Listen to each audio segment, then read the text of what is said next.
from ASN High School. आज का topic class 8 science chapter number 15।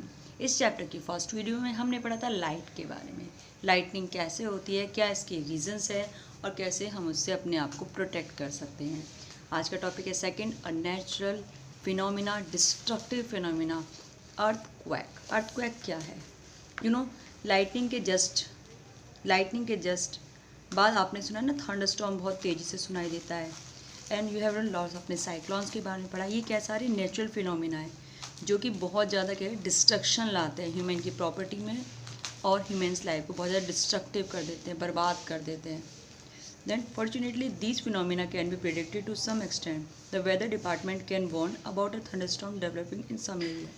कुछ एरिया में जो वेदर डिपार्टमेंट है वो पहले से वार्न कर देता है कि थंडरस्टॉर्म आने वाला है and so on. If a thunderstorm occur there is always a possibility of lightning. अगर कहीं थंडरस्टॉर्म हो रहा है इसमें वहाँ पर लाइटनिंग के चांसेस हैं। एंड साइक्लॉन, और साइक्लॉन्स भी अपने साथ ही लेकर आती है।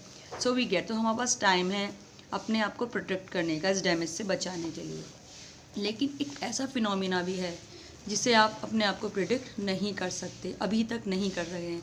ये है अर्थक्वेक, जो बहुत ज़्यादा डैमेज करता है ह्यूमन लाइफ को और प्रॉपर्टीज़ को एक बिग स्केल, बहुत बड़े पैमाने पर। एक बड़ा अर्थक्वेक इंडिया में पाया गया था 8 अक्टूबर 2005 में यूरियन टंगधर में, is a town of north Kashmir. Before that, इससे पहले एक मेजर अर्थक्वेक, एक बड़ा अर्थक्वेक आया था 26 जनवरी 2001 में भुज डिस्ट्रिक्ट ऑफ गुजरात के भुज डिस्ट्रिक्ट में आया था। अभी अर्थक्वेक होता क्या है और ये क्यों होता है और इसके इफेक्ट को कैसे मिनिमाइज, हम इससे अपने आप को प्रोटेक्ट नहीं कर सकते कम्प्लीटली, पर कुछ मिनिमाइज कर सकते हैं। First of all, what is earthquake? Earthquake है क्या? This time, earthquake is a sudden shaking or trembling of the earth. अर्थ में कुछ सडन शेकिंग या फिर ट्रम्बलिंग, कपकपाहट कहते हैं ना, शेक करना, हिल, अर्थ का हल्का सा हिलना, sudden shaking which last to very, कुछ थोड़े से टाइम के लिए। इट इज़ कस्ट, ये डिस्टर्बेंस क्यों होता है, सडन शेकिंग क्यों होती है? ये होती है अर्थ के अंदर, अर्थ की छोटी छोटी प्लेट्स से मिलके बनी हुई है। यस, उन प्लेट्सों में डिस्टर्बेंस होता है deep inside the earth crust के अंदर गहराई में कुछ डिस्टर्बेंस होता है, इसके कारण अर्थक्वेक आते हैं।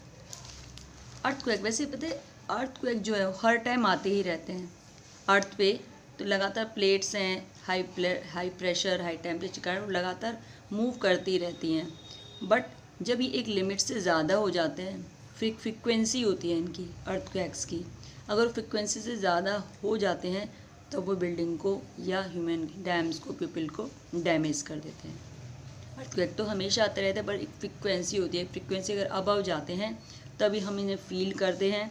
And then it's a more destructive, they can be great loss to property and life. Earthquake can causes, earthquake के कारण फ्लड्स आते हैं, लैंडस्लाइड, ऐसे कि एक चट्टान के ऊपर दूसरी चट्टान का चढ़ जाना, सुनामीज़ आती हैं। एक मेजर सुनामीज़ पाई गई थी इंडिया में, आई थी कब? 2004 में 26 दिसंबर, किसमें? इंडियन ओशियन में।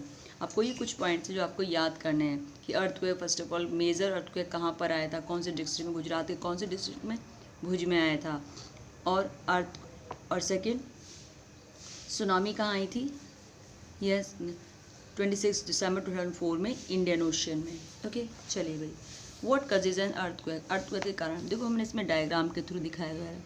अर्थ क्या है? छोटी प्लेट से कोर है, अलग बाहर की क्रस्ट, बीच का होता है mantle, then outer core, inner core, सबसे अंदर की इनर कोर। इन कोर क्या है? ये कोर परफेक्टली एक सिंगल स्टोन से तो बनी नहीं, छोटी छोटी प्लेट से, स्टोन की छोटी छोटी प्लेट से बनी होती है। लगातार हाई ब्लड प्रेशर के, लो टेम्परेचर जो भी है उसके कारण आपस में खिसकती रहती हैं। पहले वाले टाइम में, इन ancient time, people did not know the true causes of earthquake, के कारण वो नहीं जाने थे, तो एक माइथिकल स्टोरीज बन जाती थी, जैसे कि भगवान का प्रकोप है, ये आ रहा है तो भगवान की पूजा करो, something that. Now we know that the tremors are caused by the disturbance deep down inside the upper layer of the earth called the crust. जो ट्रिमर्स आते हैं ना, वो क्यों होते हैं कि कहीं पर अर्थ की अपर लेयर के बीच में क्या है? डिस्टर्बेंस है, जिसे कहते हैं अर्थ की क्रस्ट। सबसे ऊपर वाली outermost layer earth is not in one piece. Outermost layer है अर्थ की, कोई एक पीस की नहीं है, फ्रेगमेंटेड है, छोटे छोटे लेयर से, किसके? स्टोन के छोटे छोटे लेयर से, चट्टानों से मिलके बनी हुई है, इन्हें कहते हैं plates. Then plate is in continuous motion, ये कंटिन्यूअल मोशन में रहती हैं, लगातार खिसकती रहती हैं। When they brush past one another. और इस टाइप से देखो ना, जैसे कोलाइडिंग, एक के ऊपर दूसरी का स्लाइड करके चढ़ जाना कोलाइडल है। एक से ऊपर दिस इज ब्रशिंग पास, मतलब एक दूसरे से अबव चली जाती है। A plate goes under another due to the collision, they causes disturbance in the earth crust. It is this disturbance show up an earthquake on the surface of the earth. यही disturbance अर्थ पे earthquake को show up करता है। Although we know for sure causes of earthquake, यद्यपि हम जानते तो हैं कि earthquake कैसे होता है, पर आज तक कोई भी पॉसिबिलिटी नहीं है जो हमें earthquake से पहले से बचा सके, इसके बारे में पहले से इन्फॉर्म कर सके।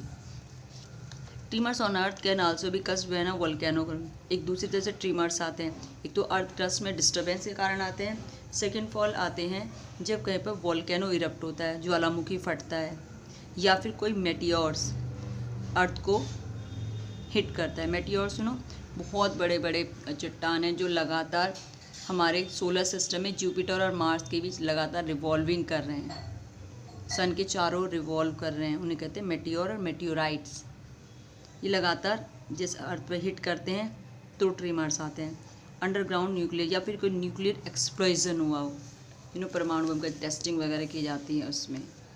Then how are most earthquake are caused by the movement of earth, लेकिन जो मोस्टली आते हैं वो अर्थ क्रस्ट की जो अर्थ की जो प्लेट्स हैं उनमें लगातार मूवमेंट के कारण ही आते हैं। Since earthquake are caused by the movement of plate, the boundaries of the plates are the weak zone when earthquake are more likely to occur. These weak zones are also called seismic या fault zone. India में most threatened are, जैसे in India में the areas most threatened are Kashmir, western and central Himalayas के आसपास है, the whole of north east rain of कुछ Rajasthan and the Indo gangetic plate. Some areas of south India also fall in the danger zone. सब क्या है, danger zone. यहाँ पर earthquake अधिक से ज़्यादा आते हैं क्योंकि प्लेट्स क्या हैं, बहुत ज़्यादा वीक हैं, लगातार बहुत गति से एक दूसरे के ऊपर वर्क करती हैं, मूवमेंट में रहती हैं। अच्छा चलिए भाई, अब है अर्थक्वेक की एक फ्रिक्वेंसी होती है जिसके बेस पे हम क्लियर करते हैं कि ये डिस्ट्रक्टिव है या नहीं है। दिस इज़ एक स्केल है जिसे हम कहते हैं रिचर स्केल। जैसे नहीं, कपड़े को नापने के लिए मीटर सेंटीमीटर स्केल यूज़ करते हैं, जिस टाइम अर्थक्वेक की फ्रिक्वेंसी को मेज़र करने के लिए हम रिचर स्केल को यूज़ करते हैं। Really destructive earthquake had magnitude higher than, जब 7 से रिचर स्केल पे 7 से ज़्यादा अर्थक्वेक की फ्रिक्वेंसी होती है तो दिस इज़ डिस्ट्रक्टिव। भुज और कश्मीर जो अर्थक्वेक आते हैं अधिकतर ग्रेटर 7.5 से ज़्यादा ही आते हैं। ठीक है भाई, प्रोटेक्शन अर्थक्वेक के अकॉर्डिंग प्रिकॉशंस कौन सी लेनी चाहिए। Then first, if you at home that it is advisable to make the structure simple to that is a quake safe. Construct qualified architects and structural agents. जब अपना घर बनाते हैं तो qualified architect से बात करें। हाईली सेस्मिक एरियाज़ में मड्स और टिम्बर के घर बनाए जाएं। कीप रूफ्स अलाइट, और रूफ़ को जितना हल्का बनाया जाएगा उतना ही ज़्यादा अच्छा होता है, क्योंकि अगर डिस्ट्रक्शन के टाइम आपके ऊपर गिरता भी है तो एटलीस्ट आप ज़्यादा हार्मफुल नहीं हो, डैमेज ज़्यादा नहीं होगा। It is better the cupboard and the shelves are fixed to the wall, और कपबोर्ड जैसे लकड़ी की अलमारी वगैरह हैं वो सब वॉल में फिक्स होनी चाहिए ताकि ईजी से इधर उधर ना खिसक सके। Be careful where you are wall clock, you hang, अपने क्लॉक को अच्छे से टांगे, फोटो फ्रेम्स को, वाटर हीटर्स को, ताकि वो अर्थक्वेक आए हिलने पर आपके ऊपर ना गिर जाए। Follow, since some building catch fire due to the earthquake, it is necessary all building, especially tall building, have firefighting equipments साथ में होना चाहिए। The Central Building Research Institute Kuroki has developed know how to make quake resistant houses.